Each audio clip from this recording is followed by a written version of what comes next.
네, 누가복음 강해 이제 이번 주부터 3장으로 들어갑니다. 오늘 다 같이 보실 말씀은 누가복음 3장 1절에서 3절까지입니다. 누가복음 3장 1절에서 3절까지입니다.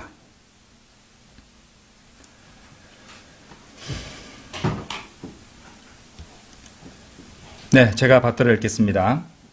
이제 티베리우스 카이사르의 통치 15년째가 되던 해, 곧 본디오 빌라도가 유대의 총독으로 있고 헤롯이 갈릴리의 분봉왕으로 있으며 그의 형제 빌립이 이투레아의 분봉왕이자 트라코니티스 구역의 분봉왕으로 있고 루사니아스가 아빌레네의 분봉왕으로 있으며 안나스와 카야파스가 대제사장들로 있을 때 하나님의 말씀이 광야 가운데 있는 사카랴의 아들 요한에게 임하였더라.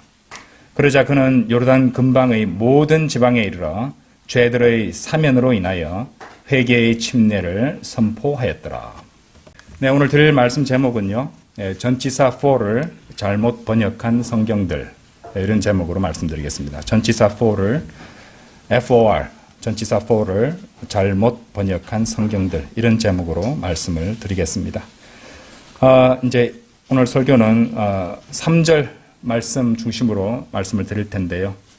이제 근데 누가복음 강해니까 1절과 2절을 건너뛸 수는 없습니다. 예, 그래서 간단히 살펴보고 넘어가도록 하겠습니다.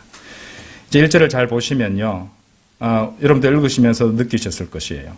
예, 정확한 역사적 기간이 등장하고 있고 또 인물들도 실명이 등장하고 있습니다.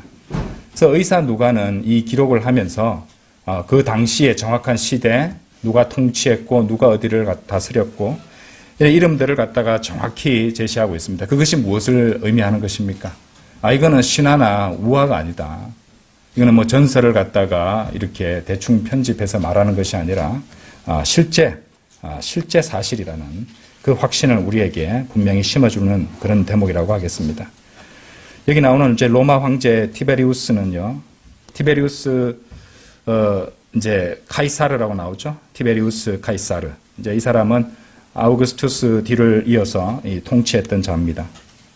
당시에 또 헤롯 대왕의 왕국은 뭐 마태복음 2장에도 나오지만은 네 부분으로 나눠져 있었어요. 그래서 이제 여기에 분봉왕이라는 명칭이 나오고 있습니다. 한 왕국을 이제 네 개로 쪼개서 그 4분의 1을 이제 다스리는 왕을 분봉왕이라고 그렇게 호칭을 쓰는 것이죠. 그래서 이제 헤롯의 아들인 안티파스는 갈릴리 지역을 다스렸고 안티파스의 배다른 형제인 빌립은 이투레아를 다스렸으며, 그리고 잘 알려져 있지 않은 인물인 루사니아스는 아빌레네를 통치했다고 하고, 유대 지역은 본디오 빌라도를 총독으로 한 로마의 관리하에 있었던 것입니다. 이 한편 이투레아와 아빌레네는요, 지금 보니까 여기 나오지만은 이투레아와 아빌레네는 이제 그 성경 지도책을 펼쳐도 우리가 정확하게 찾아볼 수 있는 그런 지명들이라고 생각하시면 됩니다. 자, 2절이에요. 안나스와 카야파스가 대제사장들로 있을 때 하나님의 말씀이 광야 가운데 있는 사카랴의 아들 요한에게 임하였더라, 이렇게 나옵니다. 자, 근데 여기 보시면은 당장에 눈에 하나 띄는 부분이 있죠. 대제사장들이라고 나왔습니다. 안나스와 카야파스 해서 대제사장들 2명이 나오고 있습니다. 근데 뭐 이상한 거 아니죠. 이스라엘의 역사 중에 보면은 이 동시대에 함께 섬기고 있던 2명의 대제사장들이 있었던 때가 있었어요. 이제 일반적으로 그것을 어떻게 설명하냐면은 이제 안나스가 너무 나이가 많다 보니 그 매일의 섬김을 자신의 사위가 되는 이 카야파스에게 넘겨줬다는 그런 얘기입니다. 실제로 이렇게 보시면은 그 요한복음 18장 13절에 보시면은 그 해의 대제사장이었던 카야파스의 장인이었기 때문이라. 왜냐하면은 먼저 안나스에게 예수님을 끌고 가는 그런 대목에서 안나스가 카야파스의 장인이라는 그 진술이 요한복음 18장 13절에 나오는 것이죠. 뭐 이렇게 두 명이 함께 섬기는 것, 대제사장이 2명이 있어서 함께 섬기는 것은 뭐 이상한 것이 없었습니다. 다윗의 시대에도 이제 같은 동시대에 사독과 아히멜렉이 대제사장으로 같은 때에 섬겼다는 기록이 나옵니다. 사무엘하 8장 17절에 나오고요. 그 뒤에 사독과 아비아달이 대제사장으로 함께 섬기는 내용이 사무엘하 15장 35절에도 나옵니다. 열왕기하 25장 18절에 보시면은 유다가 포로로 잡혀갔을 때 수석 제사장 스라야와 차석 제사장 스바냐가 이렇게 언급되는 부분도 있습니다. 그렇죠? 이제 그 포로 생활에서 돌아왔을 때 또 대제사장 요수아와 또 요시아가 차석 제사장으로 있었다는 것이 스가랴 6장 14절에도 나오는 것이죠. 그래서 이제 안나스 장인이고 카야파스, 그죠? 카야파스가 이제 사위인데 이렇게 대제사장들이 동시에 현직에 있었던 그것은 전혀 문제가 될 게 없습니다. 또 요한의 설명에 있어서도 함께 비교해봐도 모순점이 없다는 것이죠. 자, 1, 2절은 그 정도 설명으로 넘어가고요. 3절을 보시겠습니다. 3절 말씀 다시 한번 읽어볼게요. 그러자 그는 요르단 근방의 모든 지방에 이르러 죄들의 사면으로 인하여 회개의 침례를 선포하였더라. 죄들의 사면으로 인하여 회개의 침례를 선포하게 된 이 역사적인 또 구체적인 배경이 누가복음 3장 1절 2절에서 방금 이제 주어졌다는 것이죠. 우리가 그것을 읽었습니다. 자, 이 3절에 보시면요, 우리가 눈여겨봐야 될 부분이 있습니다. 어느 부분이냐면요, 죄들의 사면으로 인하여라는 표현이에요. 자, 영어 킹제임스 성경 표현을 보시면요, for the remission of sins, for the remission of sins라고 되어 있습니다. for the remission of sins.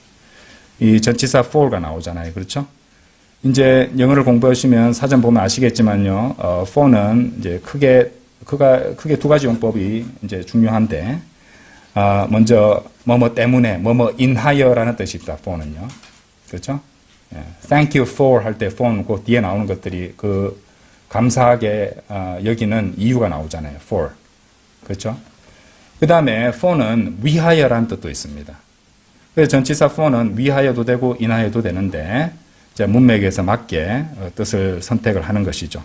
그래서 하나님께서 성경을 기록하셨을 때 선택의 여지를 주는 것은 뭐 때문에 선택의 여지를 주신 것입니까? 성령님께서는 한 가지 뜻으로 기록하셨죠. 성령님께서는 무슨 뜻으로 기록하신지 두 가지 뜻을 나타내는 부분도 있을 수는 있습니다. 성령님께서는 하지만 그 뜻을 정확한 뜻을 그분의 말씀들을 통해서 성경 기록들을 비교해서 정확히 파악해서 우리가 알 수 있도록 해주셨어요. 자, 그런데 그런 것들을 따지지 않는 사람은 자기 마음과 자기가 믿는 신념을 그 번역에 있어서 드러내겠죠. 이런 것들을 한번 생각해 볼 수 있다는 것입니다. 우리 표준 킹제임스 성경에는 죄들의 사면으로 인하여라고 되어 있는데, 흠정역 400주년 기념판을 저한테 파일이 있어서 열어봤더니 이렇게 되어 있습니다. 그가 요르단 부근에 온 지역으로 가서 누가복음 3장 3절요. 죄들의 사면을 얻게 하는 회개의 침례를 선포하였는데, 이래 되어 있습니다. 그러니까 죄들의 사면을 얻게 하는 회개의 침례를 선포하였는데, 그것을 그대로 번역한 것도 아니고 아주 오묘하게 해놨습니다. 근데 쉽게 말해서 회개의 침례가 죄들의 사면을 얻게 해주는 그런 용도로 쓰인다는 것이잖아요. 자, 이 번역은요.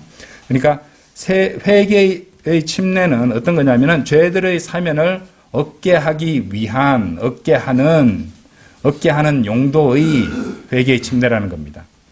근데 이제 표준 킹제임스 성경의 번역과는 완전히 다르죠. 표준 킹제임스 성경은 죄들의 사면으로 인하여, 죄들을 사면했기 때문에 라는 뜻으로 번역을 했거든요. 이 점에 있어서 이제 이 누가복음 이제 주석서에서 러크만 목사님이 정확하게 주석을 다 달아놨습니다. 그것을 바탕으로 제가 설명을 드리는 것이에요. 자, 여기서 인하여에 해당하는 세 개의 철자로 구성된 짧은 단어 전치사 for를 우리가 여기서 주목해서 봐야 됩니다. 이 침례 교도들을 제외한 거의 모든 교파들이 어떤 식으로 이 부분을 갖다가 읽느냐면요. 죄의 사면을 위해서 침례를 받아야 한다. 침례를 받아야 죄의 사면을 얻는다. 이런 식으로 설명을 하게 될 것입니다. 자, 그런데 이렇게 죄들의 사면을 얻게 하는 회개의 침례, 흠정역 400주년 기념판의 번역처럼 말하는 자들은요, 이 목록들을 제가 읊어드릴게요. 로마 가톨릭이 그런 주장을 하고요. 그리스 정교회, 영국 성공회, 그리고 루터교, 장로교, 감리교, 그리스도의 교회. 그리스도의 교회 알죠? 이 미국에서는 보통 캠벨파, 침례로서 구원을 받는다고 주장하는 자들입니다. 우리나라에는 그리스도의 교회로 들어가 있어요. 예. 그리고 많은 은사주의 무리들이 또 그런 식의 주장을 한다는 것입니다. 물론 이런 교파들에 따라서는 이제 침례 방식이라든지 침례의 대상이라든지 침례와 구원과의 관계가 차이가 있을 수는 있지만 자신들의 각각의 신앙 고백에 있어서 이 물에 의해서 물 침례에 의해서 자신들의 죄가 용서받을 수 있다고, 그러니까 사면 받는다고 이제 설명하는 자들이 그들이라는 것이죠. 그런 점은 대동소이하다 이 말입니다. 그런데 참으로 이상하죠. 스스로를 갖다가 침례교회라고 고백하고 소개하는 교회에서 나온 성경이 어째서 누가복음 3장 3절에서 이 로마 가톨릭이나 그리스도의 교회가 주장하는 바와 동일한 주장을 따르는 번역을 했는지 이해가 가지 않으며 안타깝게 합니다. 처음에는 그랬습니다. 제가 이것을 준비를 하다가 성령님께서 가르쳐 주신 것은 나중에 말씀드리겠지만은 의도적이었다는 것이에요. 어쨌든 다시 강조드리지만은 이 결코 이 누가복음 3장 3절에 나오는 for the remission of sins라는 이 표현은요, 죄들의 사면을 얻게 하는 회개의 침례나 죄들의 사면을 얻기 위한 침례를 말하는 것이 아니죠. 표준 킹제임스 성경에 정확히 번역된 바 죄들의 사면으로 인하여가 정확합니다. 이것을 증명하겠습니다. 자, 미국 초등학교 3학년 학생들이 배우는 영어에 대해서 잠시 설명을 드릴게요. 자, 어떤 사람이 도둑질을 한 것으로 인하여 감옥에 간다면, 이제 도둑질을 한 것으로, 훔친 것으로 인하여 할 때 영어 표현으로 뭐 주냐면요, for stealing 이라고 하잖아요. for stealing.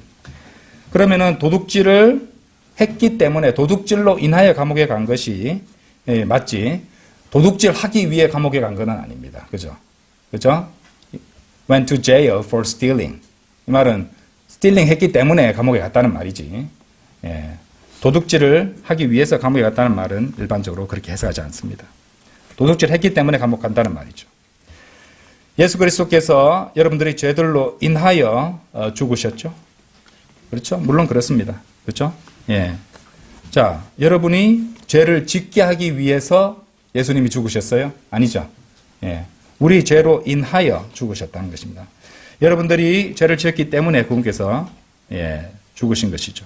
여러분의 죄들 때문에 명백히 죽으셨다는 것입니다. 그 점은 쉽게 이해할 수 있죠. 이런 경우에 전치사 for의 의미를 파악하기는 아주 쉽습니다.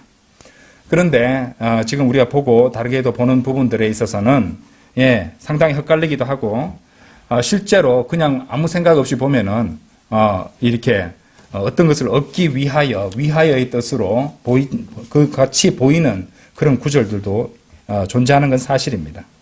하지만 우리가 아까도 말씀드렸지만은 이 문제를 갖다가 성경 기록으로 비교해서 제대로 연구해 본다면은 그 구절에서조차도 그것을 의미하는 것이 아니다. 위하여가 아니다. 인하여가 맞다를 깨달을 수 있다는 것이죠. 그렇죠? 자, 마태복음 26장 28절 한번 열어보십시오. 마태복음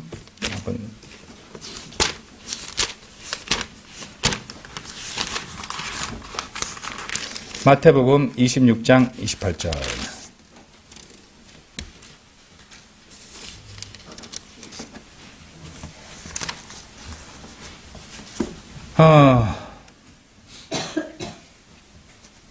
자, 여기도 보시면요, 영어를 먼저 보세요. 영어 잘 모르신 분도 그냥 보시면은 for the remission of sins라는 표현이 똑같이 들어있습니다. 그렇죠? 자, 성경에 for the, 좀 있으면 자세히 설명을 드릴 것인데 for the remission of sins라는 표현은요, 총 5군데 나옵니다. 근데 이제 그 중에 2개는 같은 상황이기 때문에 이제 크게는 또 4가지라, 4부분이라고 말할 수 있는데 어쨌든 5군데가 나오는데요. 그 중에 하나가 이제 아까 보셨던 누가복음 3장 3절이었고 또 마태복음 26장 28절 요 부분입니다. 요 부분에도 나오는데 한번 보실게요. 이는 이것이 죄들의 사면으로 인하여 일관성있게 번역했죠. 많은 이들을 위하여 흘려지는 새 유언 언약에 속한 나의 피이기 때문이라 라고 되어 있습니다. 그렇죠? 새 유언 언약은요. The New Testament입니다. The New Testament. 그렇죠? 자, 이 부분을 이제 흠정역 400주년 기념판은 어떻게 되어 있냐면요. 이것은 죄들의 사면을 얻게 하려고 이렇게 되어 있습니다. 자, 죄들의 사면으로 인하여는 이미 사면했다는 뜻이고요. 죄들의 사면을 얻게 하려고 이제 이것은 예수님 말씀하는 시점에서는 이제 얻게 하려고 뭐 이런 식으로 말씀하시는 부분이죠. 많은 사람을 위하여 흘린 피, 나의 피 곧 새 상속 언약의 피니라. 그래서 이 죄들의 사면으로 인하여를 갖다가 표준 킹제임스에 그렇게 돼 있죠. 죄들의 사면을 얻게 하려고로 이제 흠정역에서는 그렇게 번역을 하고 있습니다. 그럼 여러분들은 이제 제가 이렇게 설명을 드리면 보통 이렇게 생각할 수 있어요. 예수 그리스도께서 우리의 죄들을 사면받을 수 있도록, 우리가 사면받을 수 있도록 죽으신 것은 맞는 얘기 아닌가? 그건 맞는 번역 아닌가? 죄들의 사면을 얻게 하려고가 맞는 거 아닌가? 이렇게 생각하실 수도 있습니다. 예, 일반적으로 생각하면은, 그런 생각을 할 수 있습니다. 자, 히브리서 9장 22절 한번 열어보세요. 히브리서 9장 22절. 그런데 마태복음 26장 28절 이 문맥에서는 그렇게 번역하면 안 된다는 것이죠. 자, 히브리서 9장 22절 보세요. 자, 그리하여 율법에 따라 거의 모든 것들이 피로 깨끗하게 되느니라. 그런즉 피 흘림이 없이는 사면이 없느니라. 말씀이 나오죠.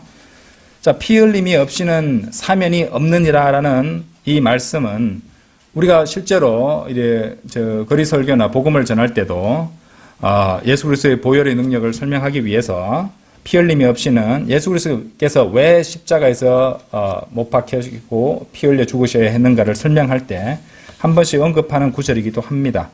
그래서 예수 그리스도의 보혈과 관련한 개인적 사역에서 종종 사용되는 그런 부분입니다. 이제 복음 전할 때도 사용할 수도 있고요. 또 뭐 그렇게 사용하는 것이 뭐 틀린 것은 아닙니다. 그런데 이 히브리서 9장 22절을 엄밀한 교리적 적용으로 봤을 때는 그것과 다르다는 것이죠. 여기 나오는 히브리서 9장 22절의 피는요, 예수 그리스도의 피가 아닙니다. 예수 그리스도의 피가 아니에요. 야, 이거 내용상을 보시면 이게 어떤 내용입니까? 예. 이 짐승들의 피를 말하는 것이거든요. 송아지들과 염소들의 피를 말하는 것이죠. 그렇죠? 히브리서 9장 22절의 피는 송아지들과 염소들의 피고, 또 이것이 이제 하나님의 봉사에 대해서 성막의 기구들과 기명들을 거룩하게 하기 위해서 이것들이 뿌려졌다는 것이죠. 자, 그래서 히브리서 9장 19절 한번 보세요. 히브리서 9장 19절. 이는 모세가 모든 백성에게 율법에 따른 모든 규범을 저마다 전하였을 때 그가 송아지들의 피와 염소들의 피를 물과 주홍색 양털과 우슬초와 더불어 취하여 그 책에도 뿌리고 그 모든 백성에도 뿌리면서, 자, 20절 말하기를 이것은 유언 언약의 피니 하나님께서 너희에게 지시하신 것이라 하였더라. 이뿐만 아니라 그는 피를 성막에도 뿌리고 사역과 관련된 모든 그릇들에도 뿌렸느니라. 자, 이런 것들은 이제 송아지들과 염소들의 피예요. 예, 첫 유언 언약에서 해당하는 것을 말하고 있었죠. 23절도 보세요. 그러므로 하늘에 있는 것들의 모형들은 이것들로 정화될 필요가 있었느니라. 모형들은 그렇다는 말이죠. 그러나 하늘에 있는 것들 그 자체는 이것들보다 더 좋은 희생 제물들로 정화될 필요가 있었느니라 라고 말씀하시고 있습니다. 그래서 율법 하에서 하나님께서는 송아지들, 염소들의 피에 근거해서 죄를 그렇게 사면하시곤 했던 것이에요. 그런데 하나님께서는 그 죄들을 제거하시지는 않았습니다. 구약시대에. 그래서 히브리서에 그 이유가 나옵니다. 10장 4절 보세요. 히브리서 10장 4절. 한계들이 있었다는 것이죠. 이는 수소들의 피와 염소들의 피가 죄들을 제거하는 것이 뭐라고요? 불가능하기 때문이라고 되어 있었어요. 죄들을 짐승들의 피, 그러니까 송아지들의 피, 수소들의 피, 그렇죠? 염소들의 피는 죄들을 제거할 수 없다고 한계점을 히브리서 10장 4절에서 분명히 드러내고 있다는 것입니다. 그래서 4,000년 동안 하나님께서는 이 죄들을 제거하는 것, 구속하지 않고서 그 죄들을 사면해 오던, 용서만 해 오던, 용서하되 이제 사면해 오셨다는 말입니다. 제거한 것은 아니었다는 말이죠. 왜냐하면 죄들을 그분은 의로우시고 공의로우신 분이기 때문에 근거가 없으면 그렇게 하실 수 없는 것이죠. 죄들을 제거하실 수 있는 근거가 없었다는 것입니다. 왜? 송아지들과 염소들의 피, 수소들과 염소들의 피로서는 죄들을 어떻게 해요? 제거하는 것이 불가능하기 때문에 사면만 해오셨던 것이에요. 구약시대 첫 유언 언약 하에서는 말입니다. 그렇죠? 그런데 갈보리 십자가에서 상황이 달라졌던 것이에요. 무엇이냐? 예수 그리스도의 피가 죄들을 사면하는 것 이상을 하실 수 있는 피였기 때문입니다. 그래서 우리는 보혈이라고 부르잖아요. 그렇죠? 골로새서 1장 14절 보세요. 골로새서 1장 14절.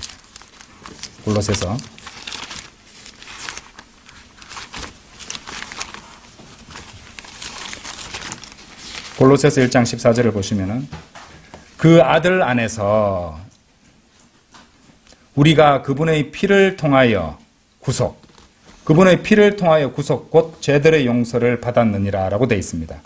여러분들 개역 성경에는요 그분의 피를 통하여를 삭제해버렸습니다. 그러면 어떻게 됩니까? 구속과 죄들의 용서가 그냥 같은 게 되어버리잖아요. 죄를 제거하는 것과 용서가 같은 게 되어버려요. 아니죠. 예수 그리스도의 보혈이 없이는, 그분의 피가 없이는 죄를 제거할 수 없다니까요. 하나님의 피가 아니고서는 죄를 제거할 수 없습니다. 그렇죠? 그런데 개역성경에서는 그분의 피를 통하여를 삭제해버렸어요. 예. 제가 지금 이제 두 구절을 흥정역 구절과 비교했지만은 제가 굳이 개역성경 얘기하지 않는 것은 개역성경도 똑같아요. 마찬가지예요. 예. 나중에 한번 확인해 보세요. 그래서 제가 전치사 for를 잘못 번역한 성경들이라고 제목을 복수용으로 잡았던 것입니다. 자, 그분의 피를 통하여를 갖다가 그죠? 삭제해버렸단 말이죠. 단순하게 구속과 죄들의 용서가 같다고 이제 생각하도록 만들었단 말입니다. 아니죠? 예, 구속은 죄를 제거하는 것인데 사면, 용서는 구약에서도 계속 해왔던 것입니다. 하지만 구속을 하지 못했던 것이죠. 그래서 구약시대 전체를 통해서 하나님께서는 죄인들을 구속함 없이 용서해 오셨어요. 사면해 오셨다는 것입니다. 자, 증거 있습니다. 출애굽기 34장 열어보세요. 출애굽기 34장 7절. 자, 보세요. 출애굽기 34장 7절. 나는 수천에게 자비를 간직하여 죄악과 불법과 죄를 용서하신다 그랬어요. 어떤 방식으로도 유죄인 자들의 죄를 뭐라고 되어 있습니까? 없애버리지는 아니하느니, 제거하지는 않으셨어요. 아버지의 죄악을 벌하여 자녀들 위와 자녀들의 자녀들 위에 영향을 끼치게 하고 3대와 4대까지 이르게 하느니라. 그렇죠? 죄를 제거하시지는 않았다는 말씀, 없애버리지는 않았다는 말씀을 하고 계십니다. 그도 그럴 것이 아까 보셨던 히브리서 10장 4절 말씀처럼 죄들은 수소들의 피와 염소들의 피로는 죄들이 이렇게 제거될 수 없었기 때문이죠. 하지만 예수 그리스도의 피는 달라요. 하나님의 피, 예수 그리스도의 보혈은 두 가지다. 사면과 구속, 용서와 구속을 다 하실 수 있었다는 말입니다. 그래서 다시 마태복음 26장으로 돌아와 보십시오. 여러분들은 마태복음 26장 28절을 그냥 보시면요, 이거 죄들의 사면을 얻게 하기 위해서 이제 많은 이들을 위하여 흠정이 흘려진 돼 있지만은요, 지금 표준 킹제임스의 정확한 번역을 보시면 흘려지는이라고 돼 있습니다. 흘려지는. 그렇죠? 그것도 틀렸죠? 예. 그래서 흘려지는 새 유언 언약에 속한 나의 피이기 때문이라. 그냥 생각하면 이렇게 이제 사면을 위해서 그렇게 흘려지는 것이라고 생각하기 쉽지만은 그게 안 되는 이유가 제가 이때까지 설명을 드렸던 그 근거가 있다는 것입니다. 그러니까 이제 예수님께서 마태복음 26장 28절에서 이것이 죄들의 사면으로 인하여 많은 이들을 위하여 흘려지는 새 유언 언약에 속한 나의 피이기 때문이라고 말씀하셨을 때, 이 죄들이라는 것은 구약시대 수소들의 피와 염소들의 피로서 이미 사면되어 온 것들입니다. 그죠? 그러니까 흠정역 번역처럼 사면을 얻게 하려고 흘리는 그리스도의 피가 아니라 완전히 제거되는 이 죄를 완전히 제거시키는 구속을 이루시는 그리스도의 피라는 것을 알아야 된다는 것이죠. 그러니까 죄들의 사면으로 인하여 이렇게 돼야 되죠. 이제까지 죄들이, 그러니까 죄들이 앞에 이 말이 생략되다고 생각하시면 됩니다. 죄들이 구속되지 않고 죄들이 사면된 것으로 인하여 이라는 말이에요. 예.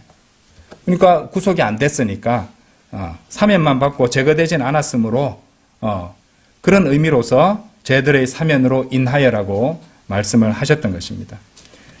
그렇죠? 이제 이방인들의 측면에서 봤을 때 사면을 얻게 하기 위해서 하는 게 맞지 않느냐. 그때 예수님께서 말씀하시는 것은 구약 성도와 신약 성도를 다 염두에 두고 하신 말씀으로 볼 수 있습니다. 이 유대인들에게 하는 말씀이지만은, 그러면 예수님께서는 이 사면과 구속을 다 하실 수 있다는 것이니까요. 그렇죠? 그걸 갖다가 그냥 사면을 얻게 하기 위해서라고 하시면은 안 되죠. 예.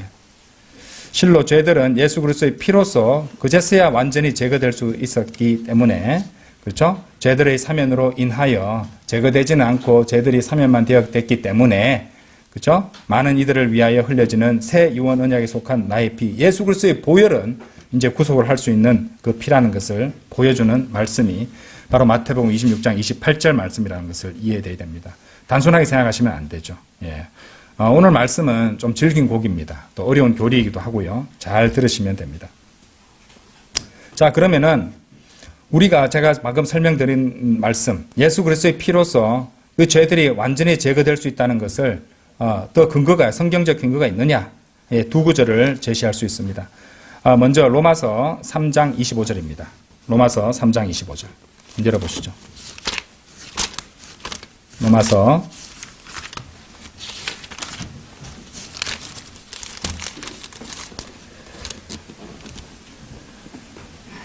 자, 우리 로마서 3장은요, 우리 복음 전할 때도 굉장히 많이 인용하는 말씀이죠. 그렇죠?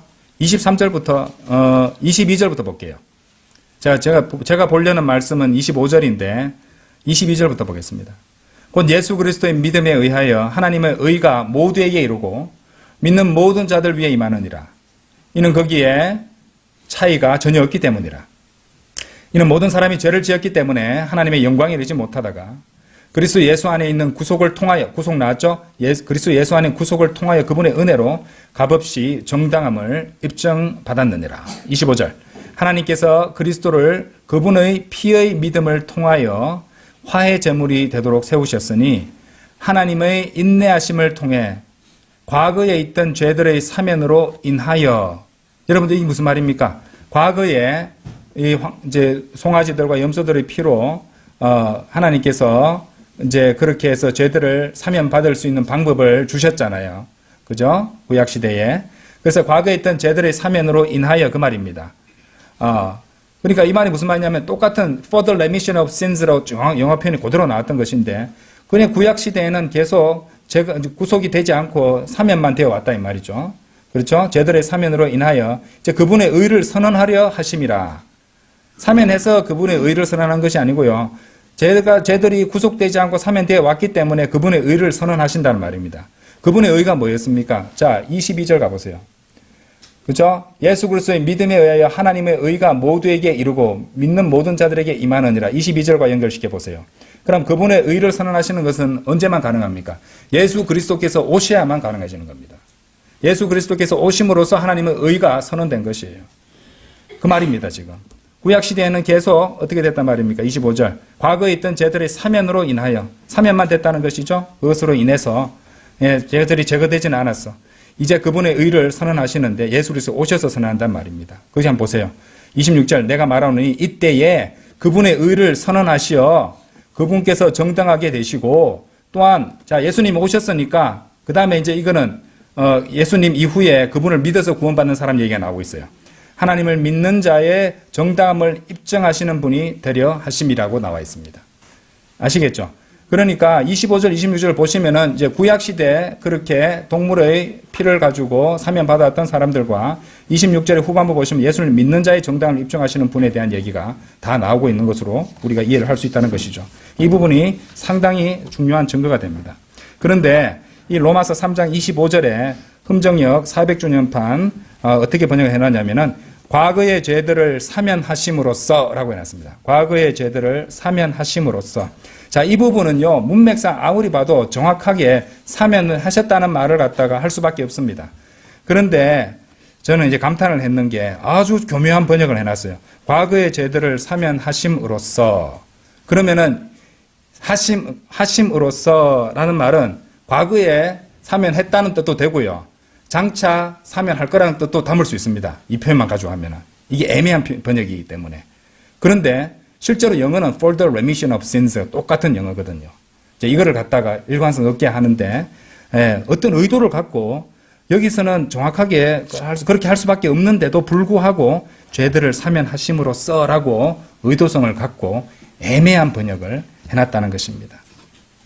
그래서 대단한 IQ를 지닌 분이 이렇게 했으니 분명하다는 생각이 듭니다. 그래서 너무 놀랐어요. 자, 무슨 말인지 이제 이해를 하시죠. 그래서 로마서 3장 25절에 for the remission of sins라는 이 표현, 이것도 역시 똑같이 죄들의 사면을 얻게 하려고 이러면 안 되고요. 죄들의 사면으로 인하여라고 번역하는 것이 정확합니다. 제가 아까 말씀드렸던 이제 구약과 또 예수 그리스도 구약의 그 동물의 피로 죄들이 제거되지 않았으니까 예수 그리스도의 그 보혈이 필요하다는 것이 히브리서와 연결해서 정확하게 설명할 수 있다는 것입니다. 그렇죠? 자, 사실 아까도 말씀드렸지만 킹제임스 성경에 나오는 이 for the remission of sins라는 표현은요, 총 5군데가 나옵니다.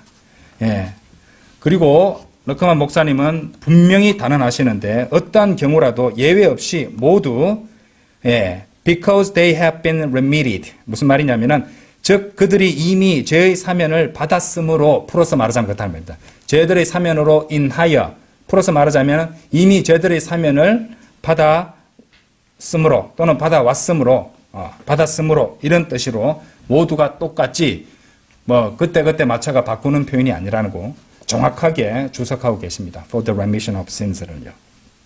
정리를 해볼게요. 자, 이 표현이 맨 처음 나온 곳이요. 자, 마가복음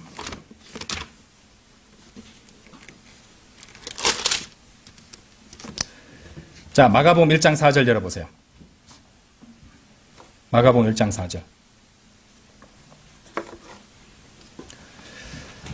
요한이 광야 가운데서 침례를 주었으며 죄들의 사면으로 인하여 그죠? 역시 영어 표현 보시면은 뭐라고 되어 있습니까? For the remission of sins라고 되어 있습니다. 죄들의 사면으로 인하여. 제가 이 상황이 누가복음 3장 3절과 같다고 말씀드렸죠. 그래서 5군데지만 네 군데라고도 말할 수 있다. 그런 의미에서 그렇게 말씀드린 겁니다. 똑같죠? 그 부분을 갖다가 이제 이것이 지금 요 보시면은 누가복음 3장 3절이나 마가복음 1장 4절은 이제 요한의 침례에 대한 얘기입니다. 요한의 침례, 회개의 침례, 그죠? 거기서 for the remission of sins, 죄들의 사면으로 인하여 이렇게 번역을 해야 된다는 거죠. 그런데 흠정역에서 마가복음 1장 4절은 어떻게 되어 있냐면은 죄들의 사면을 얻게 하는 회개의 침례, 마찬가지로 누가복음 같이 그렇게 죄들의 사면을 얻게 하는 회개의 침례. 그럼 침례를 받아야 죄들의 사면을 얻는다는 뜻으로 번역을 해놨단 말입니다. 아니죠. 사면을 받았으므로. 자, 이거를 이제, 왜냐하면, 왜 여기서 이렇게 표현을 하려면은 제가 마지막에 그 부분을 설명드릴 건데, 간단히 말씀드릴게요. 일단은 이 요한의 침례는 뭐냐면은, 요한복음 1장, 31절 한번 열어보세요. 요한이 요한의 침례를 준 목적이 있었습니다. 그 목적이 요한복음 1장 31절에 정확히 나와요. 그런즉 나는 그분을 몰랐으나 그분께서 이스라엘에게 명백히 나타나셔야 하므로 내가 와서 물로 침례를 주는도다. 자, 그러니까 이 요한이 주었던 침례는 우리가 이제 구원받고 나서 우리 신앙 고백의 차원에서 순종하는 침례와는 좀 달라요.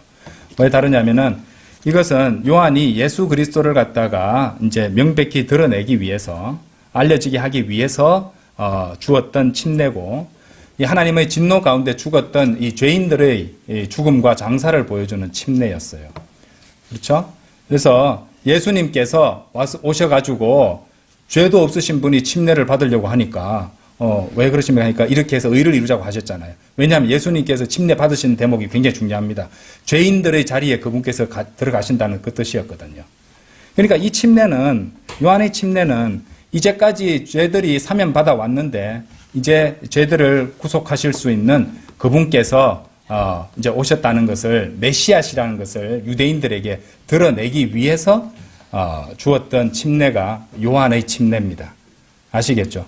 예, 이것도 설명하려면 많이 걸리기 때문에 간단히 말씀드리자면 그렇습니다.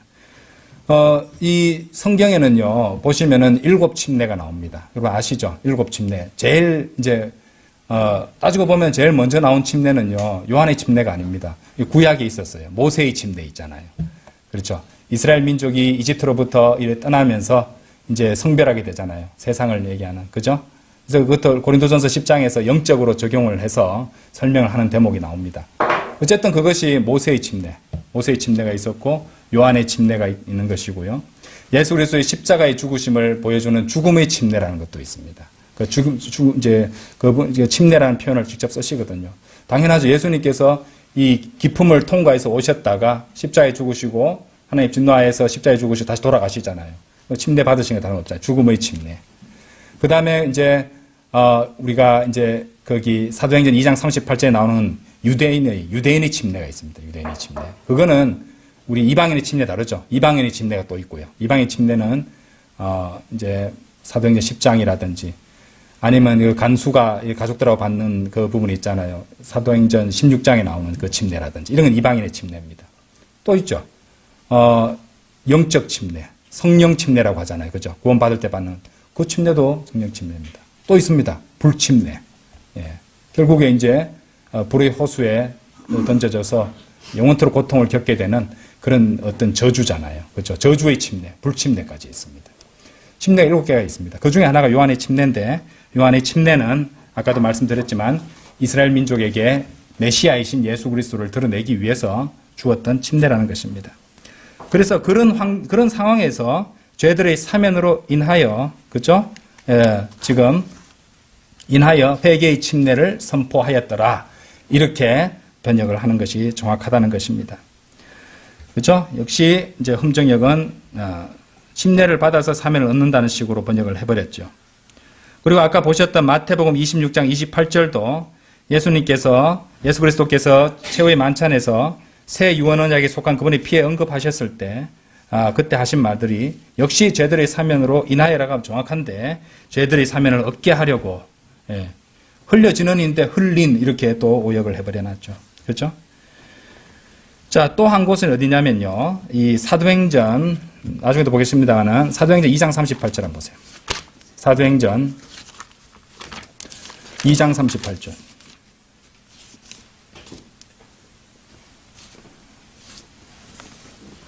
사실요, 이 2장 38절이 정말 문제 구절입니다. 예. 자, 그때 베드로가 그들에게 이같이 말하였더라. 회개하라. 그리고 너희는 각자 죄들의 사면으로 인하여, 여기도 for the remission of sins하고 똑같은 표현이에요. for the remission of sins, 죄들의 사면으로 인하여 예수 그리스도의 이름으로 침례를 받으라. 그리하면 너희는 성령님의 선물을 받으리라. 침례를 받으면 성령을 받는다고 이렇게, 그렇죠? 이름도 다릅니다. 예수 그리스도의 이름으로. 우리 이방인이 받는 그 성도는요, 아버지와 아들과 성령의 이름으로 받잖아요.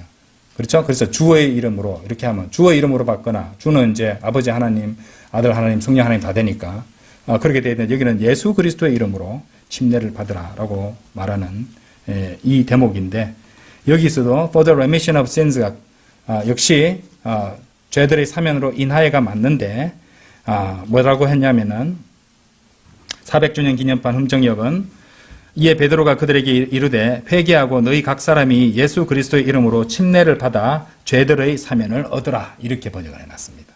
침례를 받으면 죄들의 사면을 얻는다고 돼버린다는 것이죠.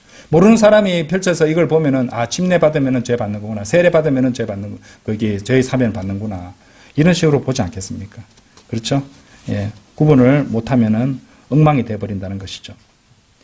자, 그리고 마지막 다섯 번째가 좀 전에 보셨던 로마서 3장 25절 말씀이었던 것이죠. 그건 이미 봤으니까 뭐 보지는 않겠습니다. 자, 이렇게 다섯 군데 그 어느 곳에서도 전치사 for는 인하여의 뜻으로 쓰인 것이지 하기 위하여 또는 하기 위한으로의 뜻으로 쓰이지 않았습니다. 그런데 흥정역과 개역 성경들은 그렇게 번역을 해놨다는 것이죠. 이 엄청난 어떤 그 진리와 교리를 갖다 가려버리는 아주 엄중한 차이점입니다. 자, 그래서 저희들의 사면으로 인하여는 저희들을 사면받는 문제가 이미 과거에 다 해결됐고 처리되고 이루어졌고 그래 됐다는 것을 말한다는 것이죠. 사람들이 저희들을 사면받기 위하여로 계속 오해하게 되는 이유 중에 하나가 아까도 보셨듯이 히브리서 9장 22절에 피 흘림이 없이는 사면이 없느니라 이런 말씀을 오해했기 때문이죠. 예, 그리스도의 피가 아니라고 했습니다. 그거는 송아지들과 염소들의 피라고 했겠죠. 하나님께서는 구약시대의 죄들을 사면하실 때마다 송아지들의 피, 염소들의 피를 요구하셨습니다. 근데 예수 그리스도께서 제가 다시 설명드리는 겁니다. 여러분들 이해시키기 위해서 십자가에 처형되시고 피를 흘리심으로써 하나님의 피였죠. 이 피가 그 첫 유언 언약, 그 구약시대에 있었던 그런 불법들의 구속을 이루실 수 있게 됐던 것이에요. 자, 증거구절, 아까 제가 두 구절이라고 했죠. 로마서 3장 25절과 하나 더 있습니다. 히브리서 9장 15절 열어보세요. 자, 이건 명백합니다. 히브리서 9장 15절 말씀은. 히브리서 9장 15절. 자, 보세요. 그런즉 이런 까닭에 그분께서는 새 유언 언약의 중재자로 계시니 첫 유언 언약 하에 있던 불법들의 구속을 위하여 잘 보세요. 첫 유언 언약 하에 있던 불법들의 구속을 위하여 죽으심으로써 부르심을 받는 자들이 영존하는 유산의 약속을 받게 하려 하심이라. 자, 이 말씀이 누구에 관한 말씀인지 아십니까? 예? 자, 설명을 드릴게요. 예수 그리스도께서 여기서 피를 흘리신 것은 이 말씀대로 먼저 그들이 사면 받았기 때문이었어요. 그러니까 구속은 받지 않고 사면 받았기 때문이었어요.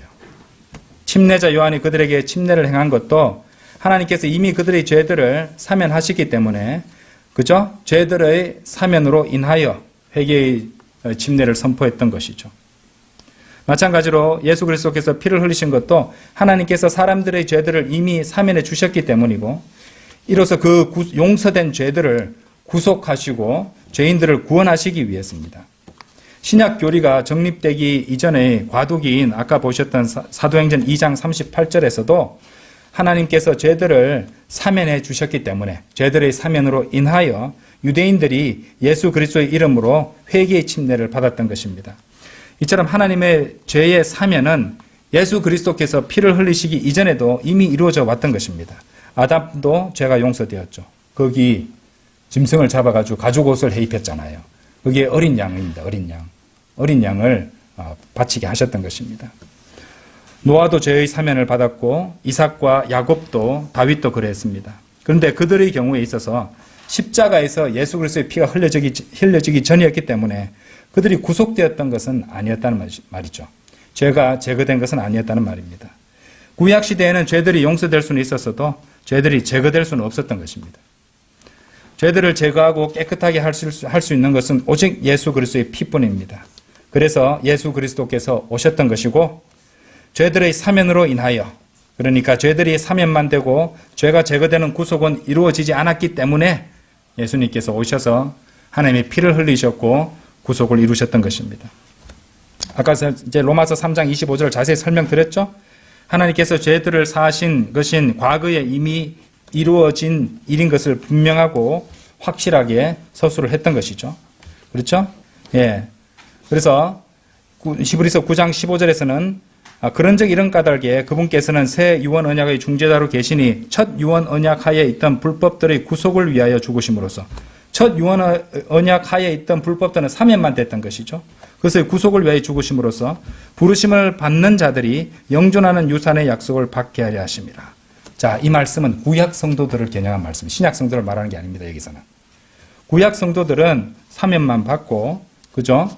구속은 받지 못하고 죽었잖아요. 그래서 구약 성도들이 그들의 죄들을 그들의 죄도 구속하기 위해서는 신약 성도들의 죄들만 구속하는 게 아니죠. 구약 성도들의 죄도 구속하기 위해서는 예수 그리스도께서 죽으셔야 했다는 것입니다. 그래서 이제 그들이 영존한 유산의 약속을 받을 수 있게 하셨다는 것이죠.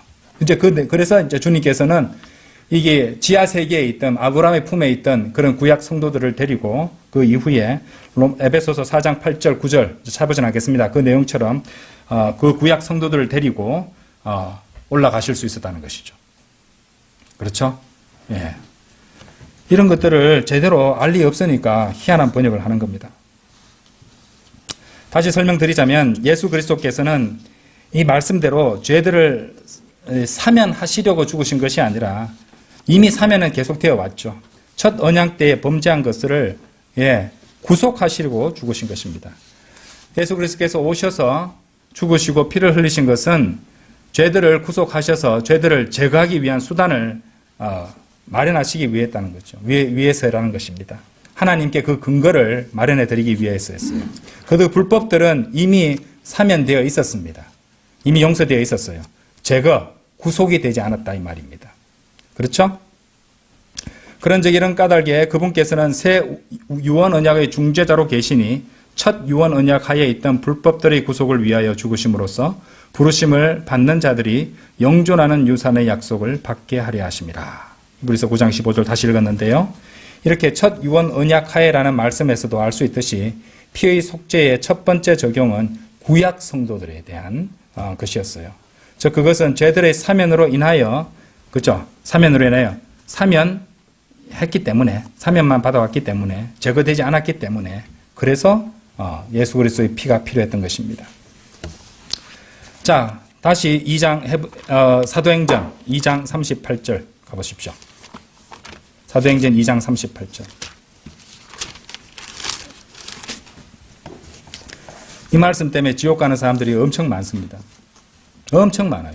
그리고 이 말씀을 가지고 와가지고 이 침례를 받아서 구원받는다고, 물침례를 받아서 구원받는다고, 세례를 받아서 구원받는다고 수없이 많은 사람을 지옥에 쳐놓고 있는 자들이 있습니다.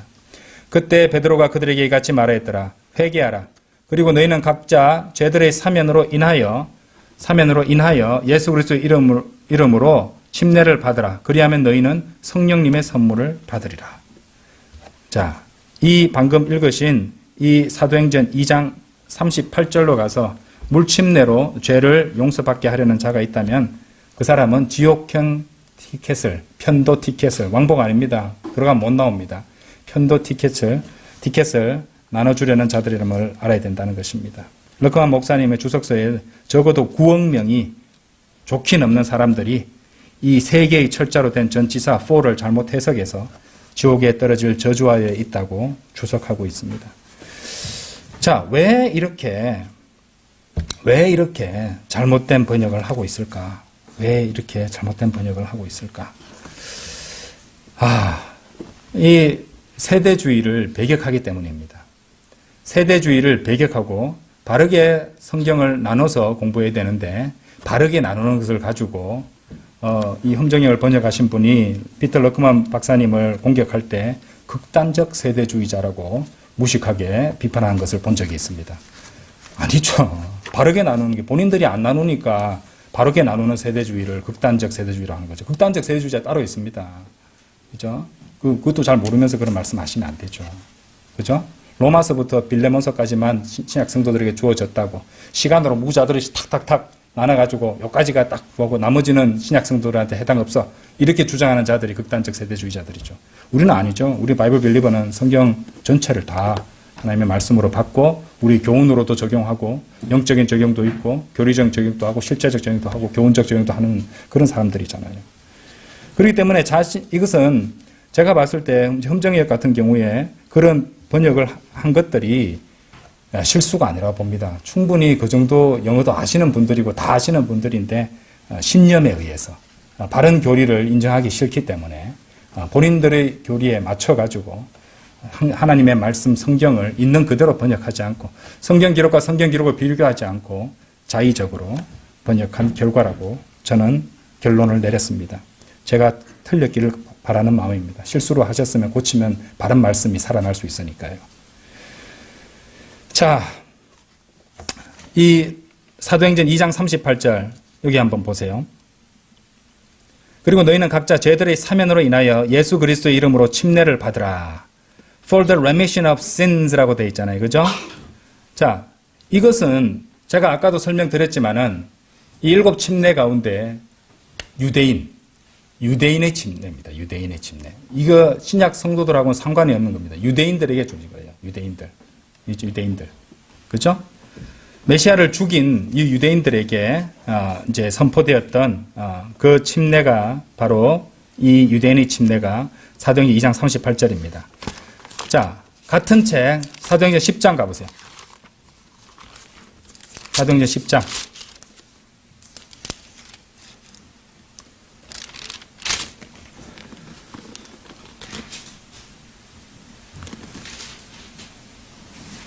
(43절) 보세요.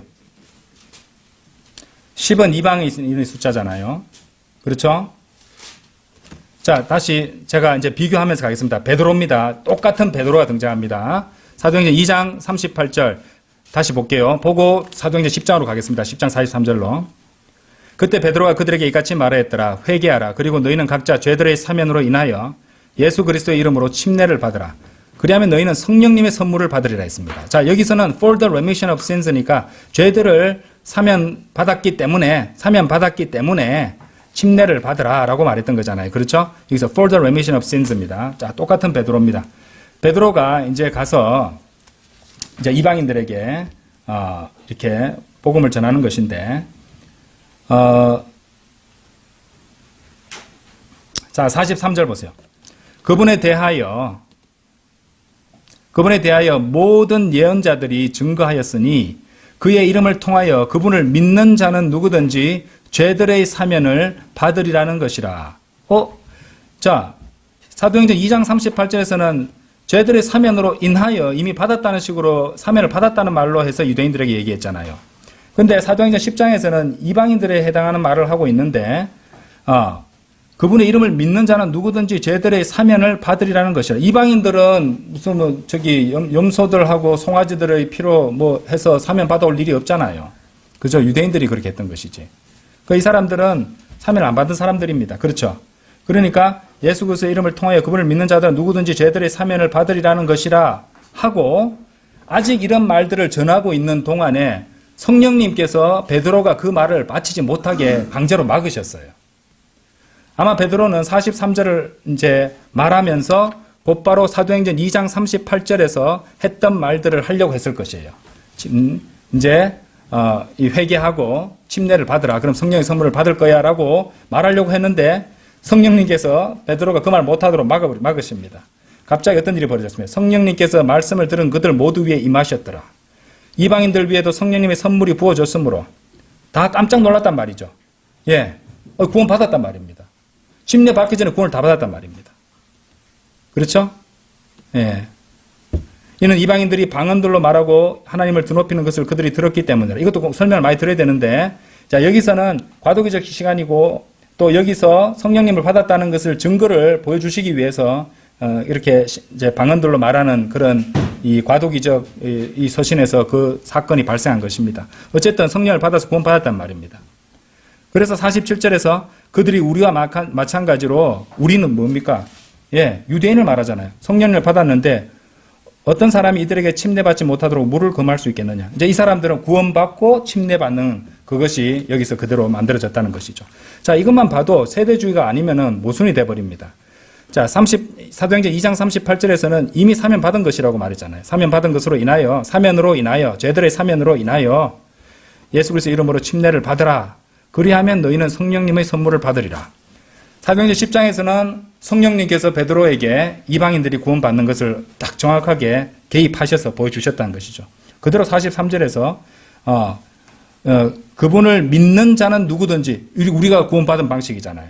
죄들의 사면을 받으리라는 것이라. 자, 여기 보시면은 43절에 shall receive remission of sins라고 되어 있습니다. 이건 미래형으로 되어 있잖아요. 장차 받게 될 것이다. 뭐 하게 되면 받을 것이다. 이 얘기잖아요. 다르죠? 이걸 같이 하면 안 되죠. 그렇죠? 세대주의가 없으면요, 성경은 모순이 되어버립니다. 정확하게 교리를 적용해서 배워야 된다는 것이죠.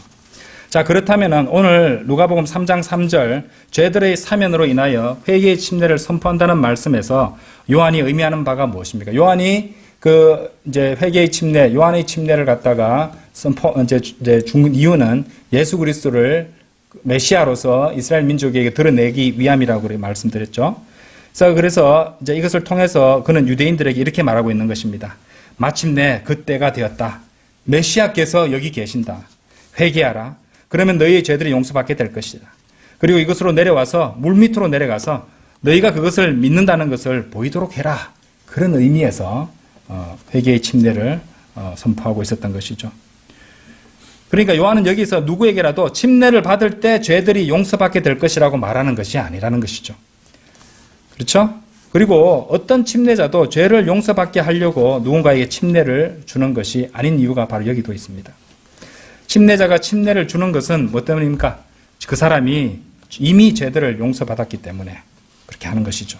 그렇죠? 아까 보셨잖아요. 사도행전 10장 47절에서 그들이 우리와 마찬가지로 성령님을 받았는데 어떤 사람이 이들에게 침례받지 못하도록 물을 금할 수 있겠느냐. 그렇게 됐다는 것이죠. 처음에 이제 준비할 때, 흠정이 여기 실수구나. 잠깐 착오가 있었겠지라고 생각했는데, 제가 내린 결론은 세대주의를 배격하기 때문에, 말씀을 바르게 나누는 것을 배격하기 때문에 의도를 갖고, 똑같은 표현인 for the remission of sins를 그런 식으로 교묘하게 번역을 했다는 것이죠. 흠정이 같은 경우에 있어서는, 여기 창세기 이제 1장에서도 다시 채우고를 갖다가 부인하잖아요. replenish를 갖다가. 그것도, 강격, 이론이라고 하면서 이론인 것인 양 해서, 그것이 잘못됐다는 식으로 해서 자기들이 그것을 받아들이지 않으니까, 그것을 그렇게 의도성을 갖고 번역을 해 놓은 것입니다. 아니죠. 강격 이론 아니죠. 강극 진리입니다. get fact입니다. 이론이 아닙니다. 바이블 빌리버는 하나님의 말씀을 바르게 나누어 그리고 공부하고 믿고 실행하는 사람들이죠.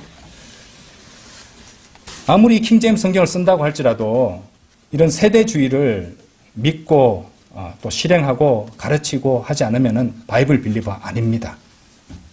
미국에는 은사주의자도요. 킹제임스 성경 쓴다는 사람들 있습니다. 그죠? 킹제임스 성경 쓰는 것이 바이블 빌리버라는 증거 아닙니다. 바른 말씀을 이제 하나님께서 주셨는데도 그릇되이 나누고 성경을 교묘하게 이제 고치고 해서는 안 된다는 것이죠. 아무쪼록 속고 있는 많은 분들이 깨닫고 진리로 돌이키기를 간절히 바라고 기도합니다. 다시 기도드리겠습니다.